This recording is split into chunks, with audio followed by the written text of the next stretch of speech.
Muito bem, senhoras e senhores, vamos escondendo agora as bolachas Oreos, uns todinhos, porque ela está entre nós. Rita Lobo, como é você? Tudo bem? Já começo rindo aqui. Não tem que esconder, não, tem que excluir os ultraprocessados. Olha aí, viu, Caio? Tá vendo? Já escondi o meu. Ô, Rita, quando me perguntaram assim, poxa, o que mais você quer ouvir da Rita no podcast? Pô, entre tantos assuntos e tantas coisas que você pode falar, e sempre com muita propriedade, talvez a que primeiro me chame a atenção foi a sua capacidade única, pelo menos eu vejo dessa maneira, de criar uma estrutura tão bacana a teu redor, né?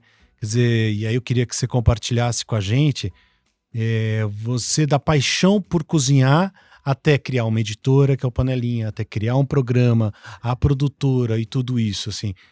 Como é a sua estrutura de trabalho e como foi isso ao longo do tempo? Obrigado por ter vindo. Eu que agradeço, um prazer estar aqui com vocês, Caio, Teco, ouvintes, e Dan principalmente. Obrigado. Olha, Dan, tudo partiu, na verdade, não da paixão por cozinhar, mas da surpresa que foi aprender a cozinhar. Eu aprendi a cozinhar com quase 20 anos. Antes disso, eu mal sabia fritar um ovo, literalmente, assim, né?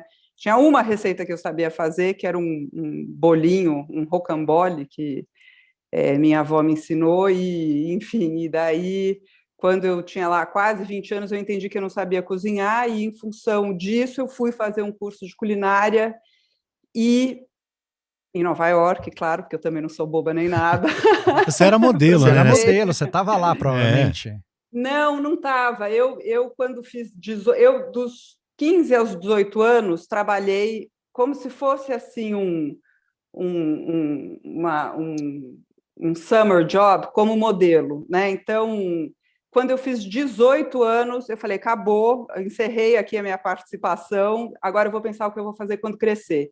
E passei ali um ano vendo o que eu ia fazer, trabalhei um ano na MTV, trabalhei com outras coisas, e finalmente, numa viagem com amigas para Nova York, éramos 4 amigas ali, e uma num jantar, assim, a gente falou, putz, o que você faria se você pudesse ficar um ano aqui em Nova York? E uma falou, eu faria um curso de cinema. A outra falou, putz, eu ficaria fazendo compras.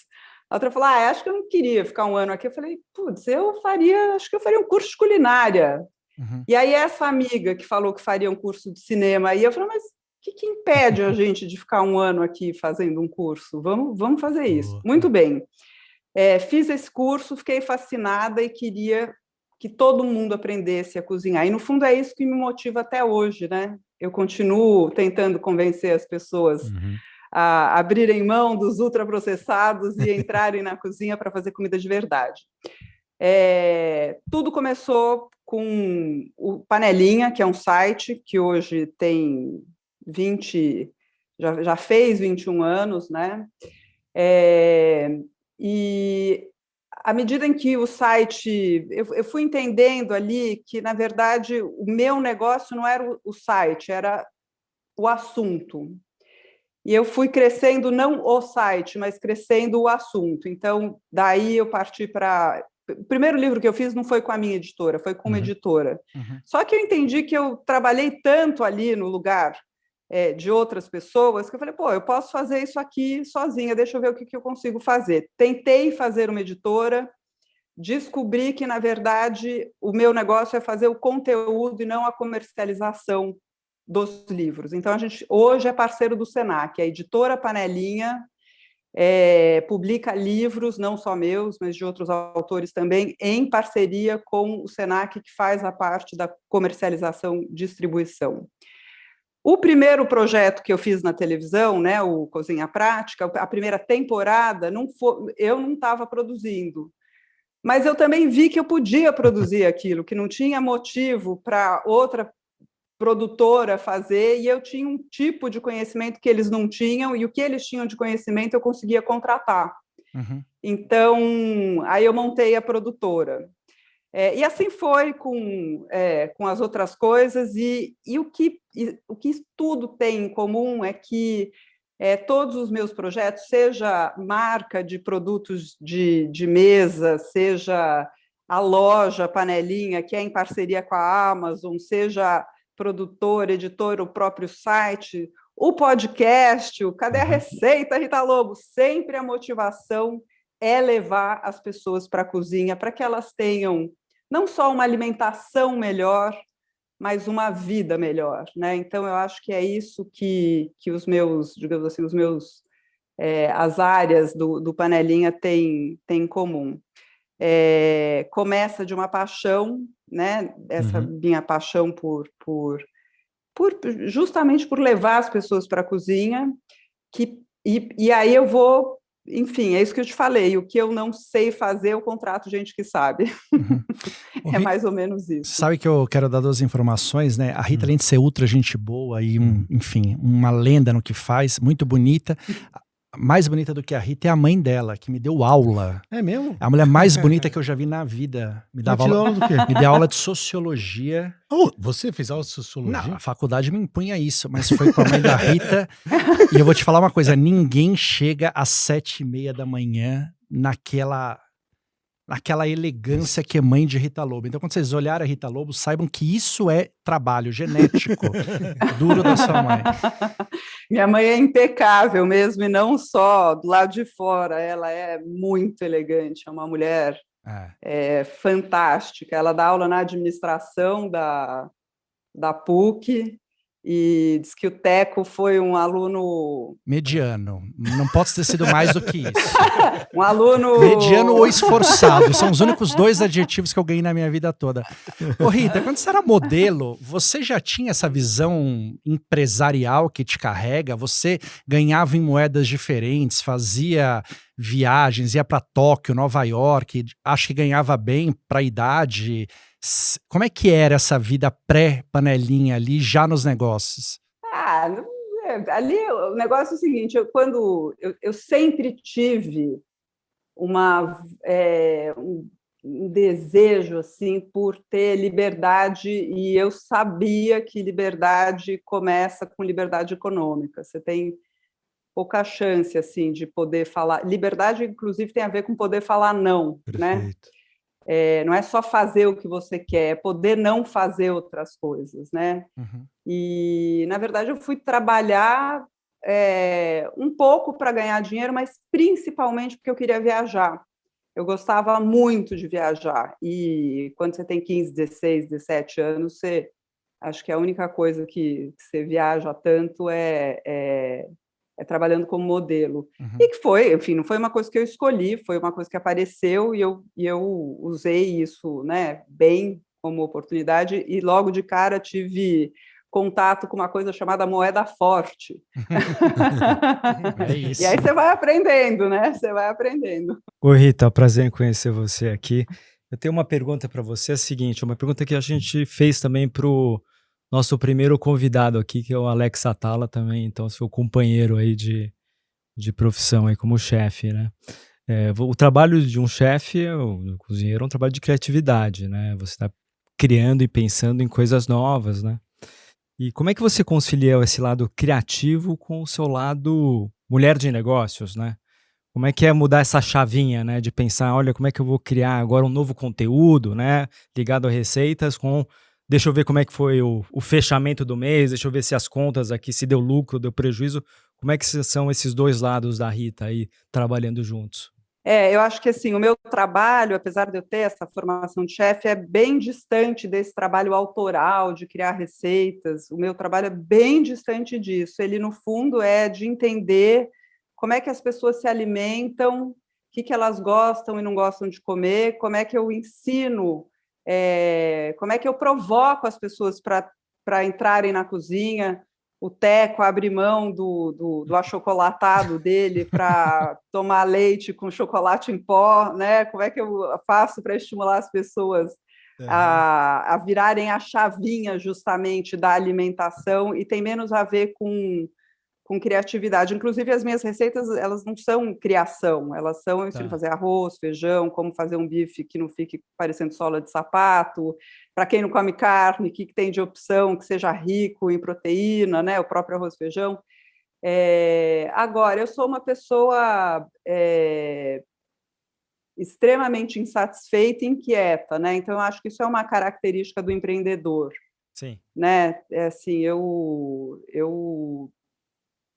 acho que eu tenho algum sucesso no que eu faço, mas eu não fico olhando e falando, nossa, que máximo que eu faço isso, faço aquilo. Eu estou sempre pensando no próximo passo, não no que eu já fiz, né? Eu olho porque eu já fiz, Claro, né? claro. Até para poder aprender, mas eu estou sempre pensando no próximo passo. Agora, eu tive a sorte de ter, de alguma forma, uma forma lúdica até, de ter tido uma educação financeira, assim, desde muito cedo, os meus irmãos e eu, assim, o meu pai, ele fazia uma brincadeira, sei lá por que ele fazia isso, mas ele tinha um caderninho lá que era o Banquinho Norte da Alsácia, que era o lugar que ele anotava ali quando a gente queria comprar alguma coisa mais cara, então era um empréstimo. Legal, olha. A Poxa. gente sabia o que tinha de mesada, quanto pode gastar, quanto não pode gastar. Então, isso tem um lado muito bom, que eu cresci de uma maneira, a empresa cresceu de uma maneira muito sustentável nesse sentido, assim, de crescer com as próprias pernas, né, de não se endividar, mas também tem um lado ruim disso também, que você fica menos sonhador, você cresce com o que você está vendo ali que você consegue crescer, né? Eu não poderia ser uma dessas pessoas que fazem negócios gigantescos, super porque tem uma coisa meio portuguesa, assim, sim, sabe? sim, Sim. No meu meio de padaria, assim, né? Meio conto de padaria. Mas, enfim...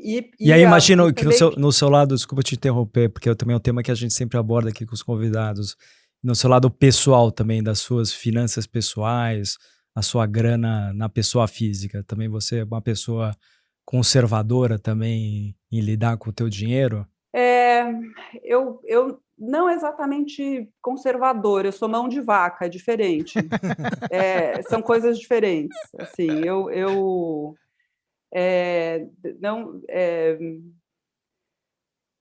não sou uma pessoa assim que sai gastando, eu gosto de acumular, eu gosto, eu acho que é um jeito assim, né, de pensar as coisas, eu não gosto de sair gastando, pedindo empréstimo, não é muito meu jeito. Mas eu também sou uma pessoa, nesse sentido, eu sou uma pessoa assim que eu estou olhando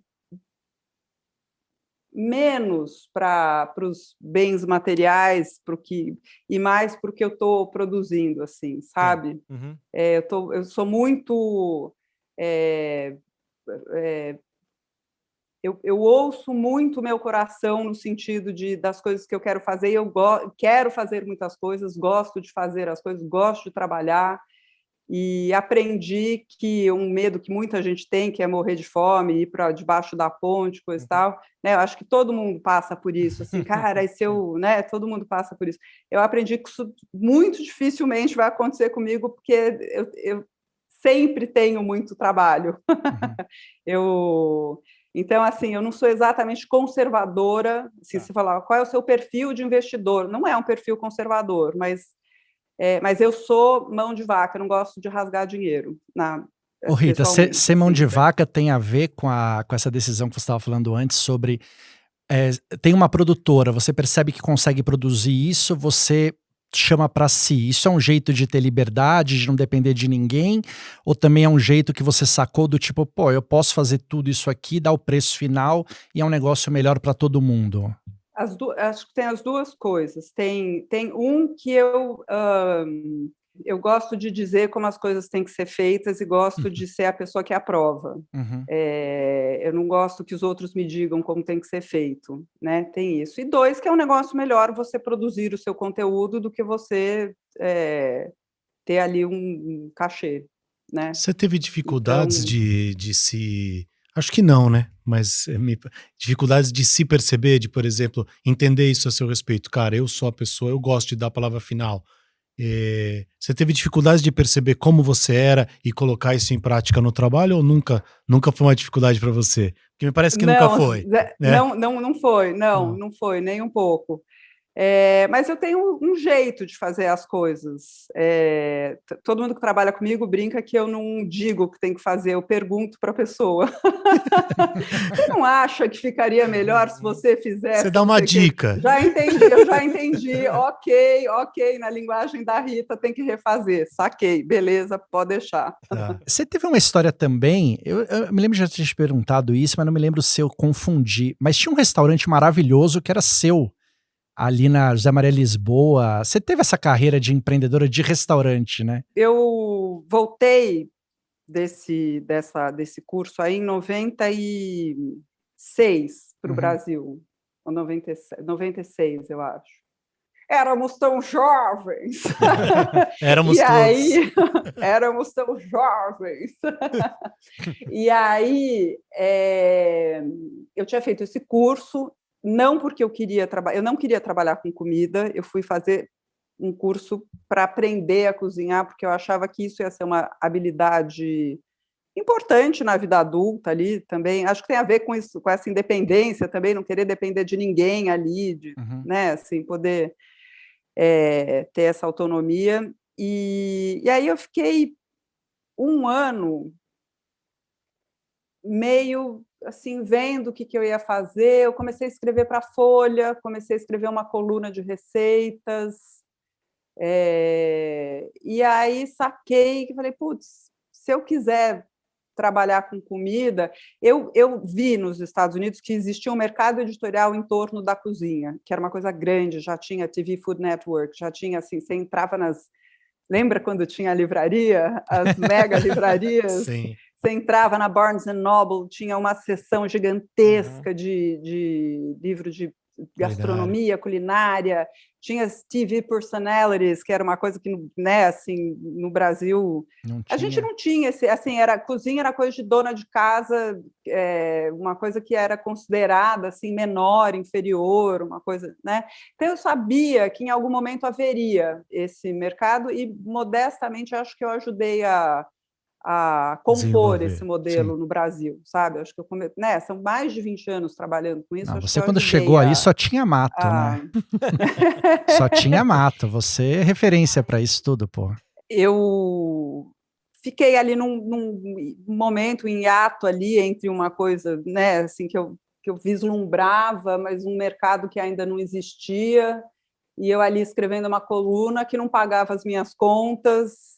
E aí eu falei, putz, acho que vou fazer o quê? Fazer um restaurante, né? Daí montei o Oriental, que era um restaurante com pratos do Oriente todo, assim, né? Então tinha um cozinheiro chinês que trabalhava comigo, e aí fiquei 2, 3 anos com o restaurante, até que o Matinas Suzuki Júnior, meu querido amigo, estava trabalhando num, então, portal da internet, que as pessoas nem sabiam muito bem como é que era esse negócio aí de internet, falou, escuta, você não quer fazer um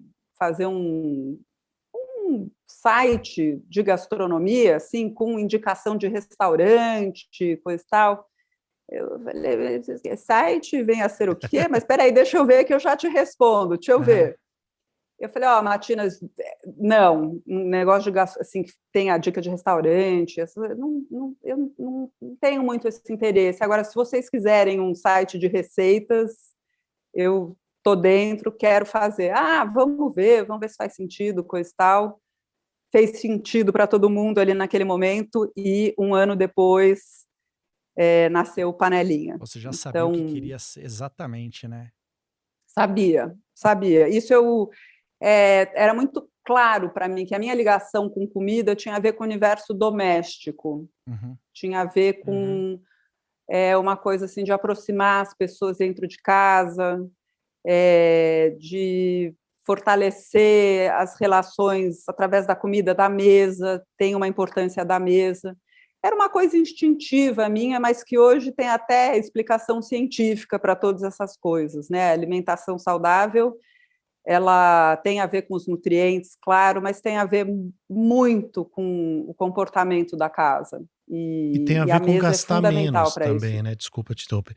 Só completando, porque é uma coisa que você gosta muito, você faz muito bem e é muito presente no seu trabalho, que é a tal economia doméstica, sei lá, a tal não desperdiçar, Aproveitar tudo. aproveitar coisas.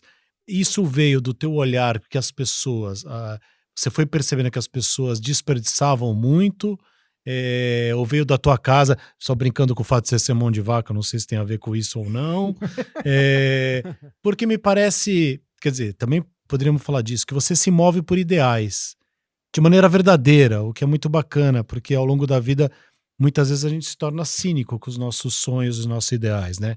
A gente fala sobre eles, mas nem sempre mais acredita neles realmente. Você me parece uma pessoa que, você pode me desmentir se quiser, mas que acredita realmente quando você fala, eu quero ajudar as pessoas. Uma desses ideais me parece ser economia doméstica, estou certo? Não sei se é Tá a melhor maneira certíssimo. de chamar, mas acho que sim, sei lá. Não, a economia doméstica tem tudo a ver com comida saudável, né? Aí você entrou em tantos assuntos, mas eu vou tentar Vai aqui embora, vai. organizar um pouco. Eu gosto de dizer o seguinte: Panelinha não é uma ONG, mas é uma empresa com muito propósito. E eu posso confirmar isso, porque quando você abre mão de ganhar dinheiro, assim, aí realmente o negócio é sério. A gente podia fazer muita coisa. Quem investe pesado nesse meu segmento é a indústria de ultraprocessados. Uhum. E a gente não trabalha com empresas que produzem alimentos ultraprocessados. Então, realmente, é um negócio sério, é uma escolha que tem 20 anos. O termo ultraprocessado não existia, mas eu tinha um entendimento, por exemplo, que se eu usar tempero pronto, caldo industrializado, é uma coisa péssima para o paladar e para a saúde. A gente ainda não sabia muito bem por quê, hoje a gente sabe. Opa! Aê! Nesse momento, o Ilan entra em câmera, traz o chá para sua esposa e vai saindo ao fundo com o seu charme habitual. Um beijo pro Ilan. Alguém mais aceita um cafezinho? Pelo tamanho da xícara, achei que era Muito chá, bom. mas é café, é isso? Aqui é café de balde.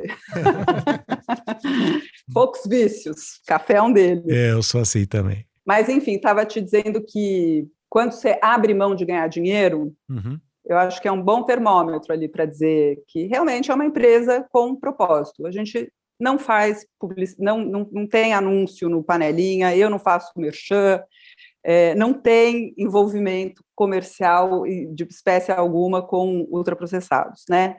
Essa é a primeira coisa. A segunda que você tocou é assim, você falou, será que economia doméstica tem a ver com você ser mão de vaca?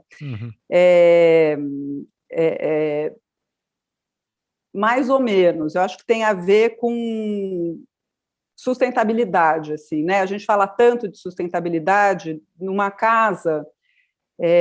Nada é mais sustentável do que você produzir a comida em vez de comprar pronta, cheia de embalagens e coisa e tal. Por outro lado, assim, as nossas avós e bisavós, sim, enfim, que tinham menos recursos, até porque o mundo tinha menos recursos, né? Elas tinham uma inteligência ali em pegar o que sobrou do arroz e transformar em arroz de forno, pegar o que sobrou do feijão e colocar mais água e fazer a sopinha de feijão com macarrão, que isso assim, não é só que você não está jogando dinheiro fora, você não está produzindo lixo, você está produzindo muito menos lixo. Então, assim, uma cozinha inteligente, além de ser saudável para o seu corpo, é para o seu bolso e para o planeta também, né? Então, a economia doméstica, ela na Inglaterra é assunto que as pessoas aprendem na escola, né? Fazer conta. Cada vez que você coloca, assim, são pequenas coisas, mas cada vez que você, né, vai fazer, para quem tem filho pequeno, vai fazer o prato do seu filho, vai fazer uma porção ali, pensando no que você come, não no que ele come. E você enche de arroz, enche de feijão, coloca um bife gigantesco. A comida que está nesse prato, e a criança não vai comer, porque ela come muito menos que você, vai para o lixo. Se a criança se servir sozinha ali com o que ela está com vontade de comer, é mais saudável para ela, você dá Perfeito. autonomia e você joga menos comida fora. São pequenas coisas, assim. Então, essas pequenas coisas fazem, assim, toda a diferença e a gente estuda muito isso, né?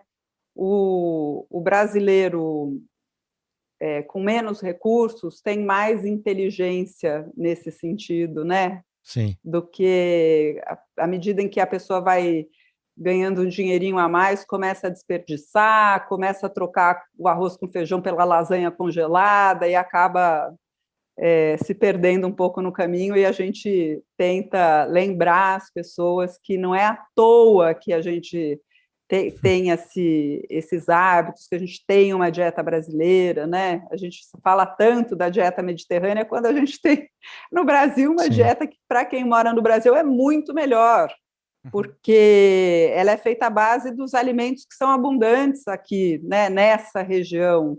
É uma combinação ali de alimentos que nutricionalmente é muito potente. Então, todas essas coisas têm a ver com inteligência doméstica, né? A dieta brasileira, simbolizada, digamos assim, pelo PF, nesse caso, prato feito, né, que leva arroz, feijão, 2 hortaliças, né, que são legumes e verduras, um chuchuzinho refogado com uma cenoura raladinha, mais um pedaço de carne, às vezes, frango, peixe, o que for, ela é mais acessível, porque ela, mesmo que agora esteja muito cara, em função até de um probleminha que o país está atravessando, não é? Que tem menos a ver com a pandemia e mais com o desgoverno, né? Tudo mais caro, o gás mais caro, os alimentos mais caros.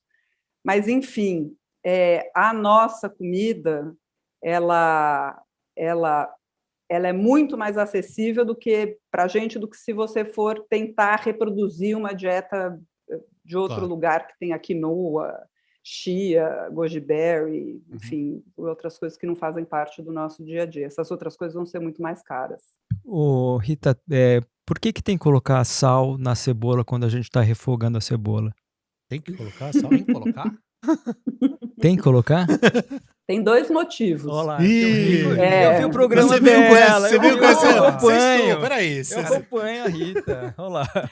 O, Mas eu nunca soube o por quê. Caio Eu sei que ela está se põe. saindo um excelente cozinheiro. Então pronto, eu cozinho lá em casa. Pô. Ah, é? Sou cozinheiro de casa. Sim. Você também é. Os dois são, então.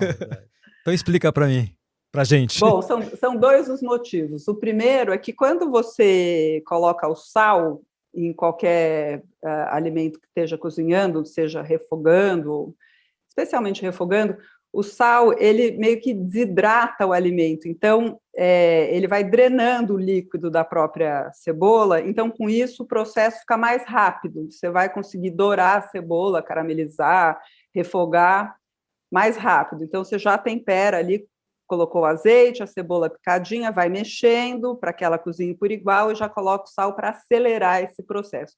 E também porque o sal, ele não serve somente para salgar os alimentos, ele é o item que combina os sabores dos alimentos. Então, se você faz uma comida do começo ao fim sem colocar sal e tenta colocar sal no final, não salga e os sabores não combinam. Então, você tem que ir salgando no decorrer do processo, porque aí os sabores vão se combinando e fica aquela comida gostosa. Esse foi o meu problema a vida toda. Esse foi o seu problema. A Foi vida por isso toda que você foi errou. aí que eu escorreguei. Era no sal, cara. Era o sal no final, cara. A partir de amanhã, cara. Tava tudo certo, era só o Era sal. só isso, mas isso é importante pelo visto. Então agora eu entendi o meu Solução fracasso, simples. meu fracasso parcial como cozinheiro.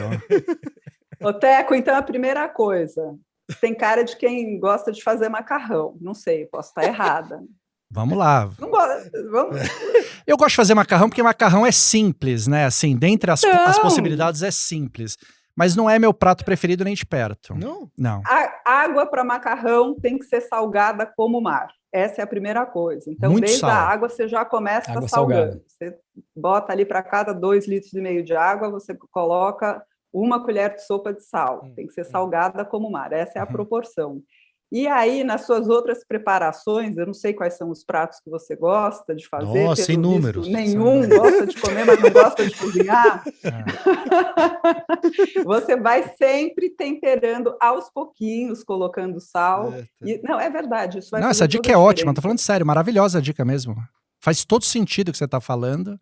Não é por isso que eu sou um fracasso na cozinha, mas a partir de amanhã não cometerei esse erro. Vou cometer outros, talvez. Mas esse nunca mais. Mas deixa eu perguntar para o Caio. É sério que você é o cozinheiro da casa? Sou cozinheiro. Na verdade, eu também, guardado as devidas proporções, eu também comecei tarde a cozinhar.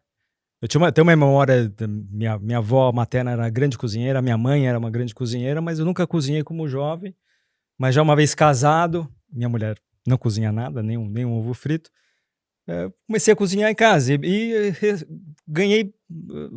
Alguns amigos começaram a me dar. Comecei a entusiasmar, ganhei alguns livros de culinária e experimentando. E no final, assim, peguei gosto pela coisa e eu, de alguma forma, resgatei dos conceitos que tinha lá em casa, lá do refogado, do tempero, de como prepara as comidas, e cozinho lá em casa. Cozinho e a turma gosta bastante, os filhos, a esposa. E na pandemia, você acha que acabou cozinhando mais? Não sei, mas porque também a gente pediu muito delivery, né? No final, não sei se cozinhei mais, mas continuei cozinhando e sigo. E no final é um prazer, né? Assim, eu gosto muito de cozinhar. Você pede delivery? E acompanho os programas todos, inclusive o seu, para pegar ideias e dicas. Você pede delivery, Rita? Peço delivery de comida árabe. E quando o entregador vê que é você pegando a sacolinha, ele não dá uma tremida, não? Nossa Senhora! Posso falar? A Rita deveria ser proibida. Alô, chefe, é a Rita! A Rita deveria ser proibida de pedir pelo iFood Rap dela. Tem que usar do marido, dos filhos, que jogam a pressão no cozinheiro. Eu vou te falar bem a verdade. Eu peço de 3 lugares que os donos dos restaurantes são amigos, então eu mando direto para pessoas do restaurante, você me manda isso, e vai um entregador, assim, para falar bem a verdade, é assim que funciona. Deve desorganizar a vida do cara, o cara dá uma tremedeira ali, né? Comida árabe, que eu amo, e para você fazer uma refeição árabe é uma trabalheira, né? Não é uma, né? Pensa o charutinho de uva, esse nome lindíssimo do arroz com lentilha, que é mijadra, né? Mas enfim, esse é o nome.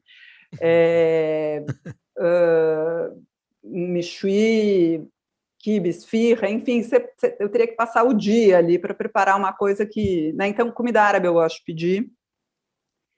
Comida japonesa, claro, eu prefiro pedir. E provavelmente 2 vezes por mês, assim, 1 ou 2 vezes por mês, é pizza. Que eu amo pizza. E amo pizza no café da manhã. Olha, é bem melhor, né? No dia seguinte, maravilhoso. Eu peço pizza a mais para sobrar para segunda-feira, aquecer na frigideira. Sabe que eu ainda espero dados científicos de por que a pizza no dia seguinte é melhor do que no dia que ela foi feita. É evidentemente errado comer pizza na hora. Mas pega essa receita que é boa, esquentar a pizza na frigideira, você joga um pinguinho de água, alguma coisinha assim para ter um vapor? Olha lá. Exatamente, tampa. Exato, olha aí. Viu? Olha, Dan tá saindo muito bem.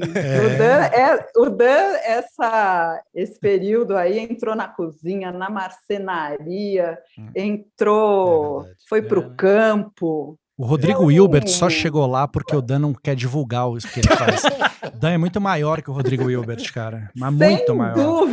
Sem dúvida. Ô, Rita, você falou da pandemia, foi um Natal aí.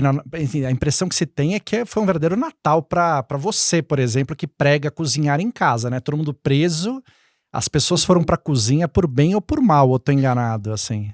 Não, tá corretíssimo. Assim, a pandemia não foi bom para ninguém, né? Não, claro. E para os brasileiros, então, assim, momento, né? Acho que é o pior momento das nossas vidas, né? Assim, de forma coletiva. Mais de 500 mil mortos. Assim, eu sei, é importante falar. Eu sei que todo mundo está cansado, não aguenta mais, mas é importante falar porque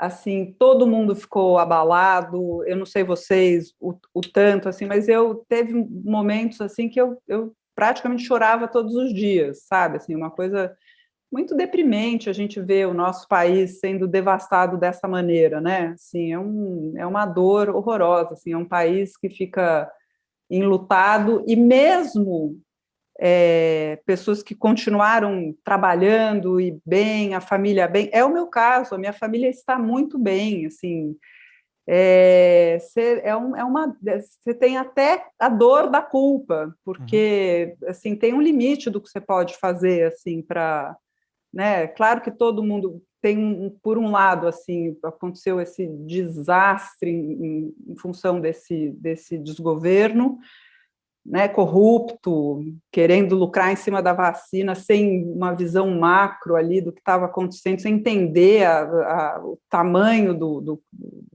problema, né?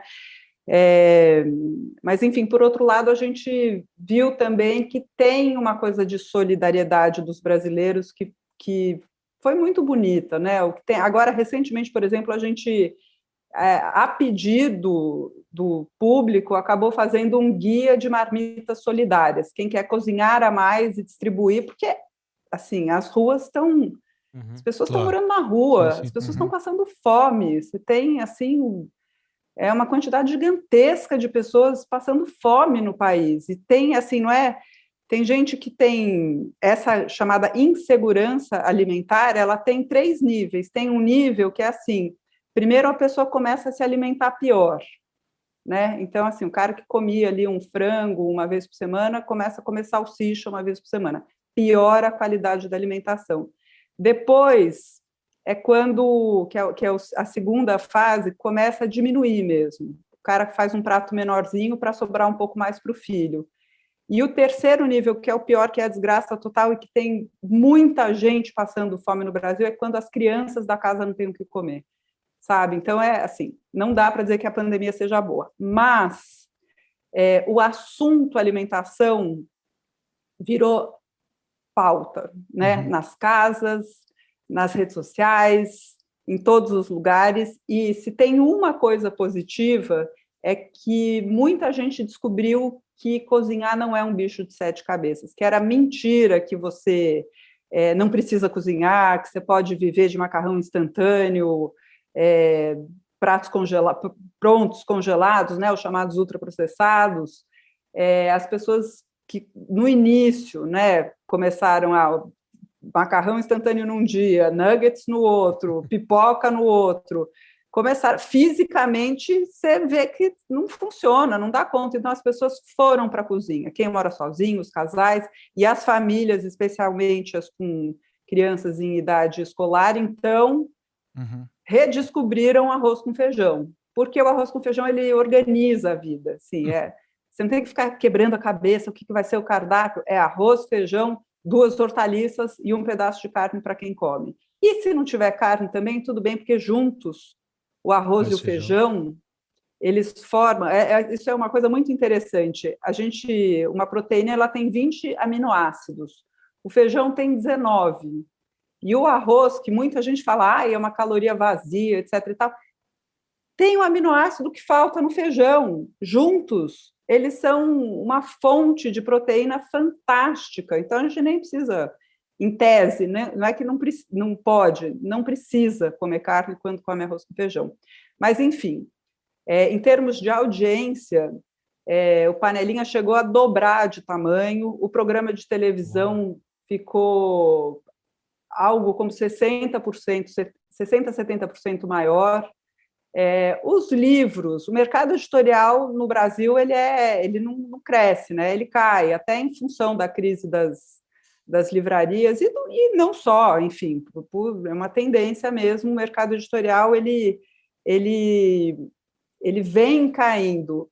Durante a pandemia ficou estável, ou seja, não caiu, o que significa que, de certa forma, é um crescimento, né? E as redes sociais, as nossas, aí eu estou falando das nossas, né? Instagram, Twitter, YouTube, ficou tudo meio igual e, curiosamente, eu não tenho a explicação, não sei porquê, o Facebook dobrou de tamanho. Por exemplo, o do Panelinha, acho que é o do Panelinha, tinha 500 mil, foi para 1 milhão.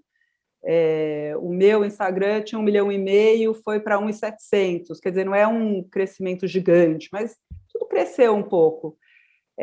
Agora, a gente teve uma agilidade que foi entender, não sei se vocês vão lembrar, mas logo no comecinho da pandemia, a gente... Bom, eu fechei o estúdio, foi todo mundo para casa, e a gente ficava assim, quanto tempo será que isso vai durar? 2 semanas, 3, um mês? Quanto tempo será que isso vai durar? Né? A gente não sabia muito bem, não sabia que 1 ano e meio depois estaríamos aqui, à distância, não por outro motivo, mas em função da pandemia mesmo. Claro.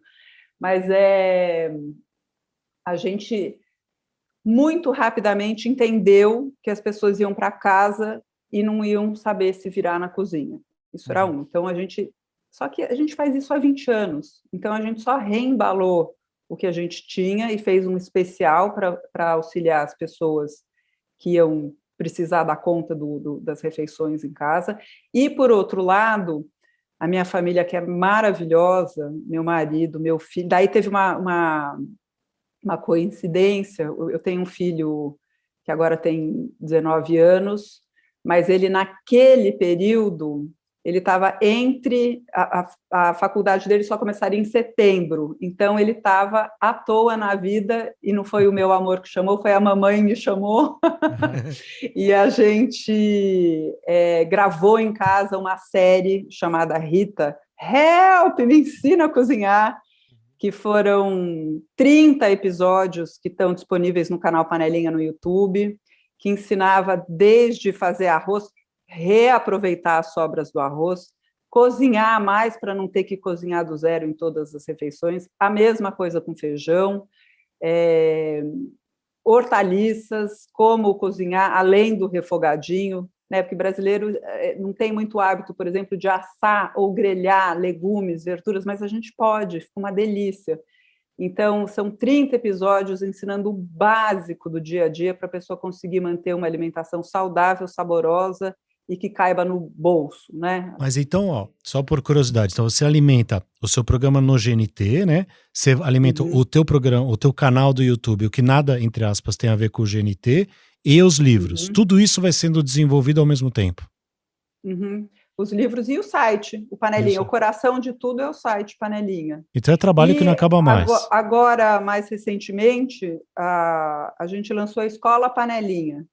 É um projeto também em parceria com o Senac, né? Que o Senac é um gigante da educação, né? Então, eles têm todo um conhecimento que a gente não tem, e então a gente resolveu fazer juntos uma escola que os cursos não são exatamente nesse modelo só de videoaulas e uma apostila, é um curso mesmo, tem uma plataforma desenvolvida pelo Senac para isso, tem um monte de atividades interativas, testes com resultado imediato para que você vá testando seu conhecimento, indo para frente ou não, voltando nos conteúdos, né?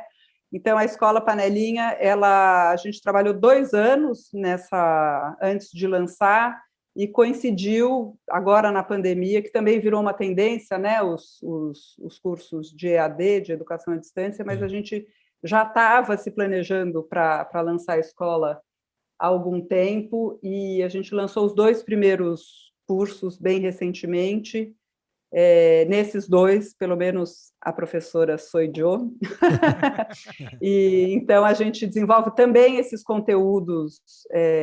O primeiro curso que a gente lançou é Aprenda a Temperar com Ervas e Especiarias, que veio justamente de uma pergunta que muita gente me faz. As pessoas são tão viciadas em caldo industrializado que quando você fala tem que excluir da alimentação, a pessoa fala, mas tempera como?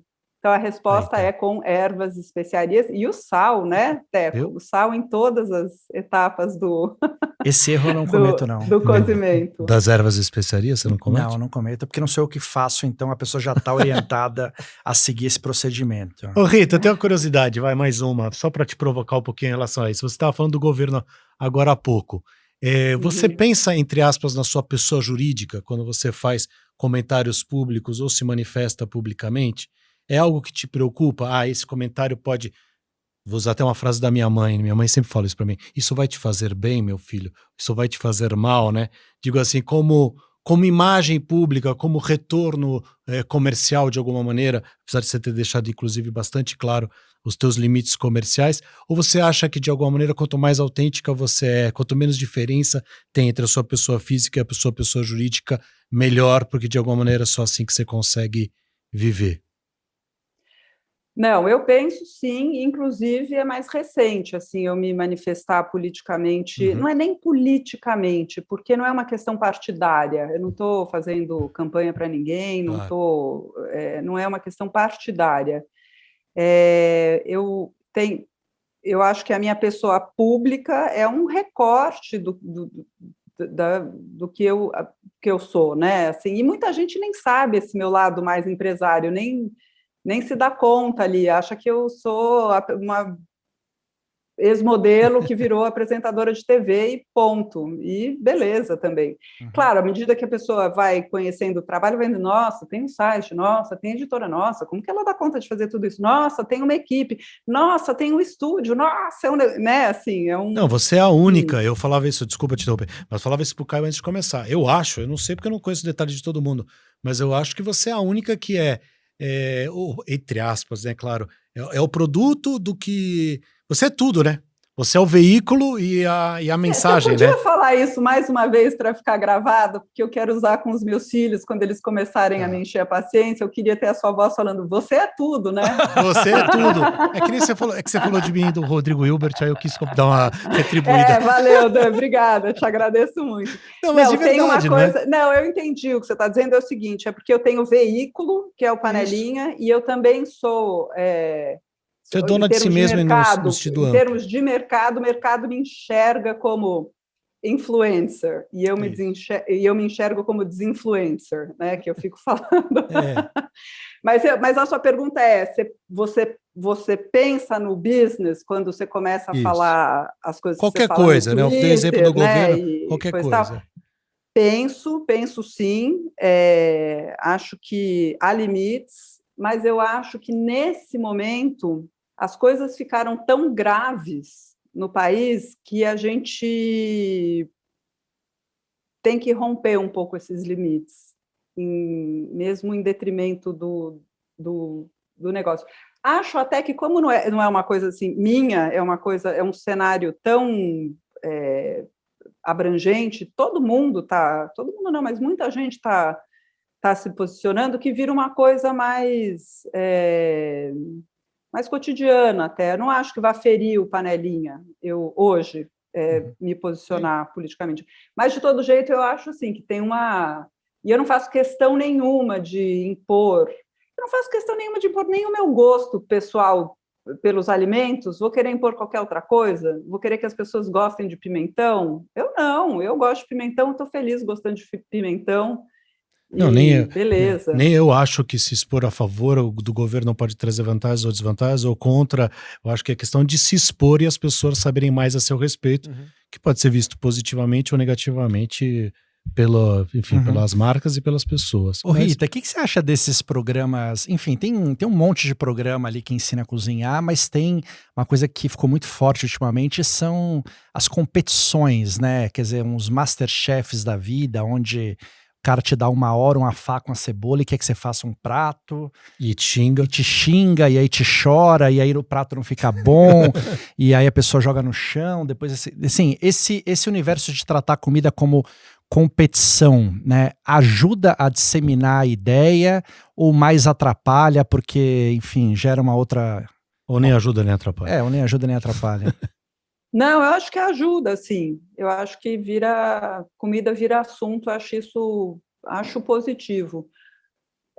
Eu, pessoalmente, é um formato que eu acho muito angustiante, assim, em qualquer tipo de competição, independentemente de ser comida, pode ser reforma de casa, pode ser, sei lá, não é um tipo de formato que eu pessoalmente gosto, mas acho que é um tipo de formato que provavelmente já deve estar caindo, né? A audiência. Ele foi muito usado, né? Acho que deve estar na curva, já deve. imagino que já esteja descendo, assim, em termos de audiência, mas em termos de comida, eu acho legal as pessoas verem chefes, por exemplo, tem esse Mestre do Sabor, que tem cozinheiros profissionais fazendo pratos, assim, tem informação gastronômica ali, tem uma riqueza também, sabe?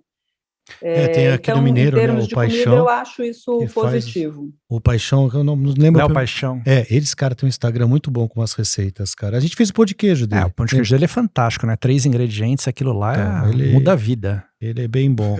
Vamos pro compra e vende com a Rita. É fácil, Rita. Compra ou vende?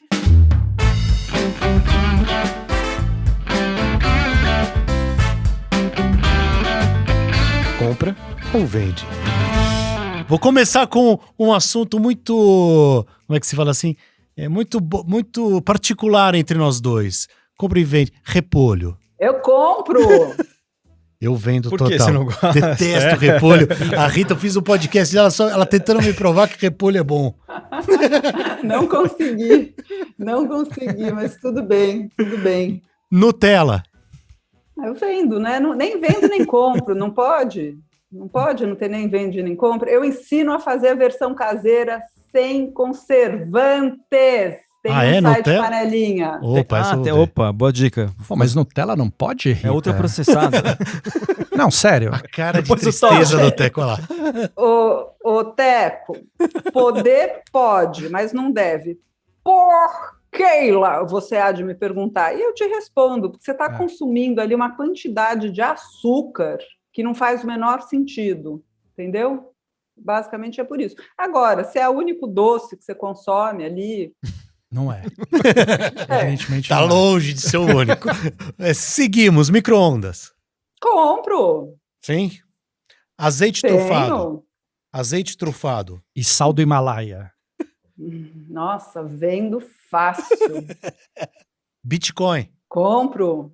Compra? Olha, Você vê? Tá vendo? Quer dizer, depende de quando. Agora vendo, mas... Olha, ó, sabe tudo, tá vendo? Escondendo o jogo ali, ó. Ações da Coca-Cola. Olha que... Desculpa, eu sei que é para responder rápido, mas olha que interessante. Toda vez que eu estou falando sobre investimentos e que entra na pauta qualquer empresa de ultraprocessado, assim, é difícil das pessoas entender, mas eu jamais comprarei ação de nenhuma empresa que produz ultraprocessado. Não só porque não pega bem, porque eu não acredito nessas empresas. Eu não acredito nessas empresas. Elas têm que mudar tanto. A Coca-Cola, ela vai ter que mudar tanto para conseguir fazer alguma coisa que, cara, não sei se vai dar tempo, entendeu? Eu sei que hoje, falando isso, vocês podem me olhar com cara de paisagem, tipo tadinha, falando da Coca-Cola. Mas eu realmente acho que o mundo está mudando. Você acha que o futuro Cristiano Ronaldo não me deixa mentir. Você acha que o futuro da Coca ou do Burger King ou do McDonald's da vida vai ser muito diferente do que é hoje? Nossa, muito. Acho que vai ser muito. Muito, muito, muito. Quando a gente fala isso, até as pessoas estão aprendendo, né? Assim, primeiro a ciência aprendeu o que acontece quando você troca comida de verdade por imitação de comida. Para o mundo da ciência está claro. Agora a população está se dando conta. E daí é uma questão assim de vocês que são liberais, assim, que acreditam na autorregulação do mercado, assim, os consumidores não vão comprar. É isso. Não, isso é interessantíssimo ouvir, isso faz toda a diferença, né? Eu adoraria ouvir, eu espero que ele esteja certo, mas eu tinha dúvida, assim, é uma coisa que eu... Tá pagando pra ver, literalmente. Não, eu acho que no fast food, pra mim, é claro que tem um declínio ali, até por outras razões, mas, por exemplo, na Coca especificamente, eu ainda confio na opinião dela, mas assim, achei bom ouvir. Ô Rita, comida vegana, hambúrguer do futuro, não vou chamar isso de onda, porque não é uma onda, mas esse movimento, ainda vai longe isso? Esse é um assunto bem complexo, assim, porque nada mais porque é um tipo de ultraprocessado que mexe com a dor da pessoa, né? A pessoa que é vegana e que ela é vegana não por razões de saúde, a pessoa não deixa de comer carnes ou qualquer alimento que venha do mundo animal, né? Seja mel, seja manteiga, seja o que for, por uma questão de saúde, é por uma questão de consciência, por uma dor dela, né? Uma dor ali que ela vai resolver virando vegana. Aí vem uma indústria de ultraprocessados que faz um ultraprocessado e que fala para você: eu resolvo a sua dor. Então você entra num outro lugar ali. Esse vai longe, eu acho que vai longe, mas acho que eu sei que hoje dentro desse mundo são as indústrias que mais crescem, né? Mas é ultraprocessado, entendeu? Vai entrar na mesma história. E acho que é assim.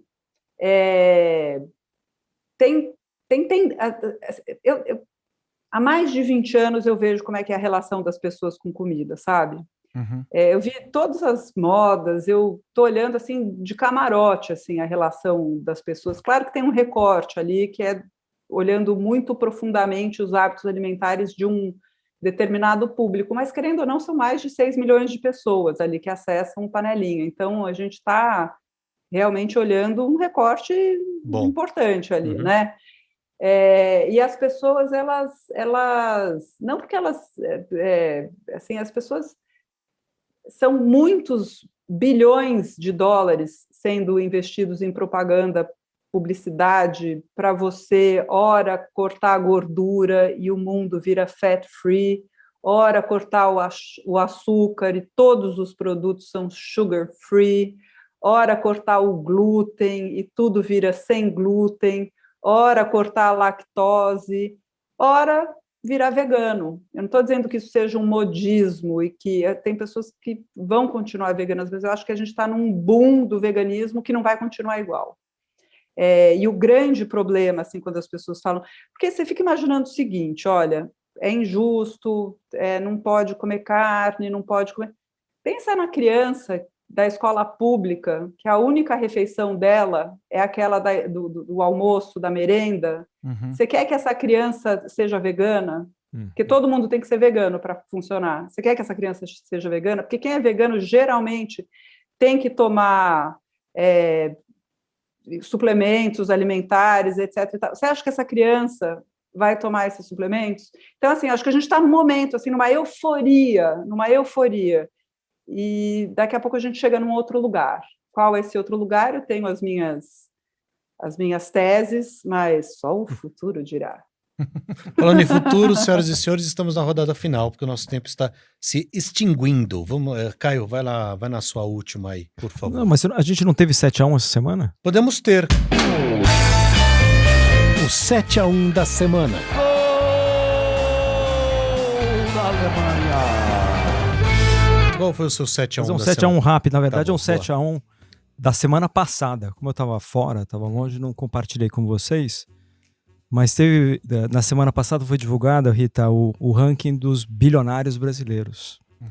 E temos um novo número 1 no Brasil, né? O Saverin, né? Então 7-1 foi o Você pensou no 7-1 filme. que o Eduardo Saverin deu no Jorge Paulo Lema. E eu vou falar por que é um 7-1. E eu vou falar a trajetória dos dois. Jorge Paulo Lema. Por favor, não arrume ele como inimigo pra gente. A gente tá ferrado, cara. Jorge Paulo Esse Lema. podcast precisa de apoio. Precisa de apoio. De amigos. Jorge Paulo Lema. Uma trajetória incrível, né? Lendária, né? Tendo a Rita como cliente o tempo todo, né? Do Jorge Paulo? Tô brincando, Da né? Ambev, do Burger Não, King, ela é contra do o ketchup do dele. Heinz, de quem? Ela é não contra pega tudo dinheiro, que não, ele cara. vende, pô. Ela nunca consumiu um real do Jorge Paulo. O Jorge Paulo é bilionário, apesar da Rita nunca ter dado um centavo. Já do pra Savarin, sim, ela não falou Facebook. É verdade, o Facebook. Então, o Jorge Paulo, mais um, né? Octogenário, Banco Garantia, né? Que foi o grande banco de investimentos do Brasil da década de 70 e 80. Depois foi para a economia real, lojas americanas, Brahma, compraram Antártica, Ambev, se juntaram com a Interbrew, virou a Embev, depois compraram a Budweiser, depois aí eles, né, se estabeleceram nos Estados Unidos, compraram o Heinz e Kraft com Warren Buffett, compraram o Burger King. Tudo isso para perder de um cara que era... O Eduardo Saverin, que eu fiz uma pesquisa. O Eduardo Saverin foi o seguinte, ele era colega lá de faculdade do Zuckerberg. Foi chamado para o Zuckerberg para dar o capital inicial, $15 mil, e colocou na empresa. Trabalhou no Facebook durante 6 meses, sendo que parte desse tempo ele estava fazendo um estágio de verão em Nova York, ele não estava trabalhando, inclusive o Zuckerberg ficou bem chateado porque ele deu 3 funções para o Saverin, que era constituir a empresa, fazer um modelo financeiro e levantar fundos. Não fez nenhuma das 3 coisas. Segundo o filme, ele ficou fugindo de uma japonesa maluca que botava fogo em tudo também. Tem essa história também. E o Eduardo Saverin, depois disso, aí no final o Zuckerberg lá tentando resolver a equação, fez uma reestruturação societária, diluiu o Saverin. O Saverin ficou bem chateado, processou e depois recebeu um lote de ações do Facebook. E acho que o grande mérito do Saverin é que ele não vendeu esse lote de ações, né? Que na época eram $2 bilhões e viraram $20 bilhões.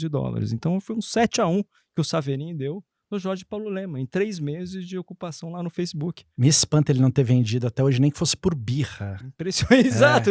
Eu venderia até para ser mal educado, assim, sabe? Tipo, ó, o teto é aqui, Mark. Daqui agora é só ladeira abaixo para você e venderia. Se a Panelinha entrasse um IPO na bolsa, você comprava? Comprava fácil. Mas fácil.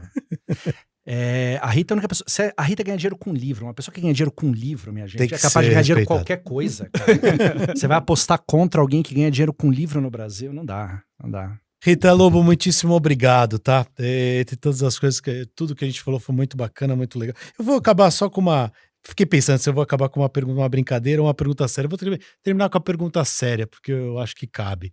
Eu fui criado, todos nós, uma sociedade machista, lugar de mulher é no fogão e tudo mais.